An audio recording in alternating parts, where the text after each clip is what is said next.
एक समय की बात है, एक गांव में सोनू नाम का एक छोटा सा लड़का रहता था। उसे घूमने फिरने का और नई चीजें जानने का बड़ा शौक था। एक दिन जब वह जंगल में घूम रहा था, तो उसे एक संतरे का जादुई पेड़ दिखाई देता है। वह पेड़ बाकी पेड़ों से बिल्कुल अलग दिख रहा था। जब सोनू एक संतरे को छकता है तो उसे अपने अंदर भरपूर ऊर्जा महसूस होती है और उसका दिमाग पहले से बहुत तेज हो जाता है। सोनू उस जादुई संतरे का इस्तेमाल अपने खुद के फायदे के लिए करने लगा।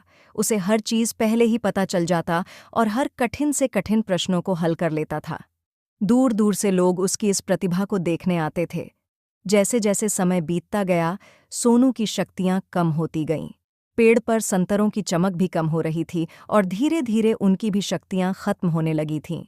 जल्दी ही सोनू को यह एहसास होता है कि वह अपनी खुद की प्रतिभा को नज़रअंदाज करते हुए जादुई संतरे की शक्ति पर बहुत ज्यादा निर्भर हो गया है।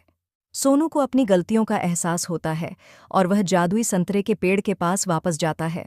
वह अपने लालची स्वभाव के लिए माफ़ी मांगता है और वादा करता है कि अपनी काबिलियत का उपयोग वह अच्छे कामों के लिए करेगा। फिर अचानक से पेडीएच के बचे हुए संतरों में वापस चमक आ जाती है। उस दिन के बाद से सोनू यह समझ गया कि असली शक्ति हमारे अंदर ही होती है और हम अपनी खुद की कौशल और प्रतिभा का इस्तेमाल करके ही दुनिया में बदलाव और खुशी ला सकते हैं।